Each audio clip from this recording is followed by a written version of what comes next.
여러분은 그토록 높고 위대한 아버지 말씀이 왜 인간의 신체로 체현했는지 그 이유를 알아야 합니다. 말씀이신 그분은 신체가 없습니다. 그분은 오로지 이 이유 하나 때문에 인간의 몸으로 나타나셨습니다. 청소년들이 알아야 할 기독교 고전 시리즈 7번째 이야기, 초대교회 삼위일체 기독교 신앙의 근간을 마련한 아타나시우스의 성육신에 관하여입니다. 아타나시우스는 297년 알렉산드리아에서 태어났습니다. 318년 알렉산드리아에서는 예수 그리스도는 하나님보다 하등하다라고 주장하는 기독교 최초의 이단 아리우스가 등장하게 되고, 아타나시우스는 급속도로 퍼지는 아리우스 주장에 반박하기 위해 성육신에 관하여를 기록하게 됩니다. 325년 니케아 공의회에서 아리우스는 결국 이단으로 정죄되어 파문당하고, 이후 알렉산드리아의 주교 알렉산더가 사망하자 성공적으로 아리우스 주장에 논박한 아타나시우스는 알렉산더를 이어 알렉산드리아의 주교가 됩니다. 아타나시우스는 기독교 신앙을 저해하는 다양한 이단 혹은 사상에 저항합니다. 즉, 하나님은 기존에 있던 물질로부터 만물을 창조했다는 플라톤의 사상, 모든 만물은 자기 발전을 통해 우연한 과정을 거쳐 생성되었다고 주장한 에피쿠로스의 사상 등 기독교 신앙의 근간을 흔드는 다양한 사상, 주장들에 대해 아타나시우스는 치밀하게 반박하고 구체적으로 저항하였습니다. 아타나시우스는 하나님이 기존의 물질로부터 세상을 창조했다면 하나님은 전능자가 아닌 장인 정도에 지나지 않는다고 말하며, 창조주 하나님을 일개 장인에 비하는 세상의 논조와 사상에 기독교 신앙과 논리로 반박하며 기독교 신앙과 교리를 정립해 나갔습니다.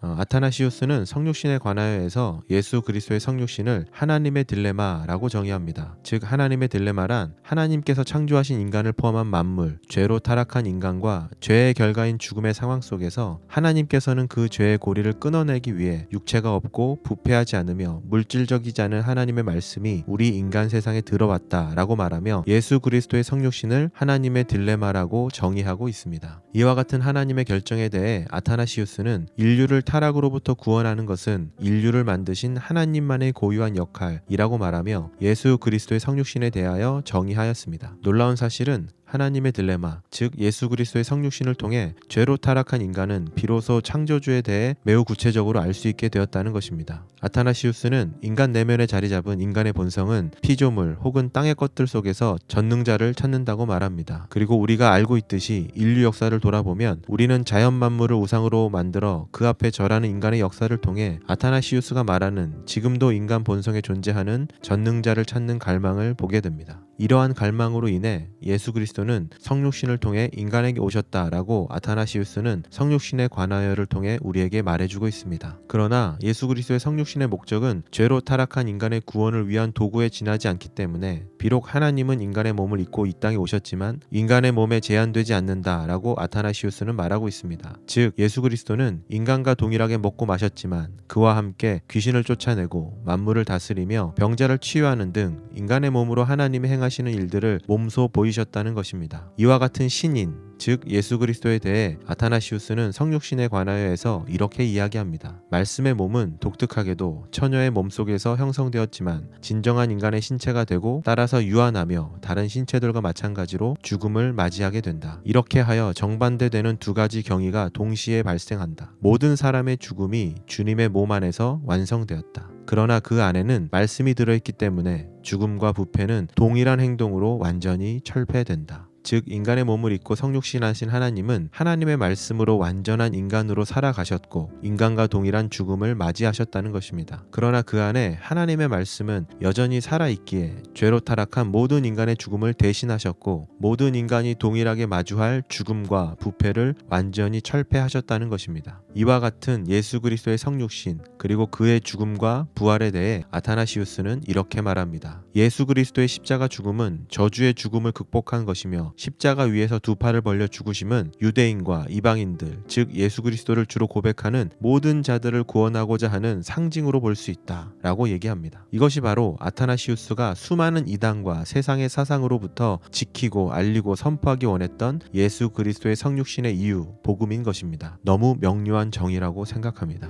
C.S. 루이스는 아타나시우스의 성육신에 관하여에 대해 이야기하면서 위대한 성인 아타나시우스는 매우 간결한 주제를 매우 심오하게 그러나 간결하게 설명하고 있다라고 말하였습니다. 아타나시우스는 기독교 교리에서 가장 중요한 삼위일체 교리 확립에 가장 지대한 영향을 끼친 교부이자 신학자입니다. 단지 삼위일체 신학만을 정립한 것이 아니라 아타나시우스는 삼위일체 신학의 정립을 통해 창조주를 명확하게 드러내며 인간의 죄성을 확정하고 그 인간의 구원을 이루기 위한 창조주 삼위일체 하나님의 구원의 이유와 방법 동기를 구체적으로 치밀하게 설명하고 있습니다. 또한 창조주가 피조물이 되고 피조물과 같이 죽임을 당하는 인간이 만들어낸 종교에서 감히 담을 수 없는 삼위일체 하나님의 지혜를 통해 만물을 다스리시는 창조주 하나님이 인간을 얼마나 사랑하시는가를 아타나시우스는 말하고 있습니다. 아타나시우스는 이와 같은 성육신에 대해 인간은 경외함을 가져야 하며 그리스도인은 날마다 삼위일체 하나님의 놀라운 사랑으로 인하여 기독교 교리 안에서 믿음을 더욱 더 확고히 해야 한다고 주장합니다. 왜 청소년들에게 성육신의 교리가 중요한가? 왜냐하면 기독교 신앙에서 오늘날까지 나타나는 모든 이단의 사상이 대부분 삼위일체 하나님에 대한 왜곡으로부터 시작되기 때문입니다. 이와 같은 혼란한 시대 속에서 성경의 가르침을 따라 삼위일체 하나님을 알아가는 것은 단순히 교회를 오래 다니고 사도신경, 주기도문을 암송하는 것으로 우리의 신앙과 믿음을 대변하려는 우리의 미숙한 신앙의 모습을 성숙한 신앙으로 성장시키는 매우 중요한 깨달음일 것입니다. 거의 모든 기독교 고전이 마찬가지지만 기독교 고전은 일독이 아닌 수십 번의 다독으로 읽고 생각하고 성찰하는 반복적인 과정을 통해 읽어야 하는 우리 인생의 중요한 보물과도 같습니다. 아타나시우스의 성육신에 관하여도 이와 같은 방법으로 읽어가기를 추천합니다. 한 챕터를 읽고 생각하고 성찰하고 챕터를 몇 번 반복하여 읽고 이해하고 묵상하고 위와 같은 방법으로 아타나시우스의 성육신에 관하여를 다독한다면 기독교 신앙의 본질이자 근간, 지금까지 전해지고 있는 왜곡된 수많은 기독교 교리들로부터 자신의 삶과 신앙을 지키고 믿음 안에서 성장할 수 있는 좋은 밑거름을 얻게 될 것입니다. 다음 시간에는 요즘 우리 시대에 가장 필요한 신앙의 열매, 경건에 대해 깊은 이야기를 해주는 윌리엄 노의 경건에 대하여입니다.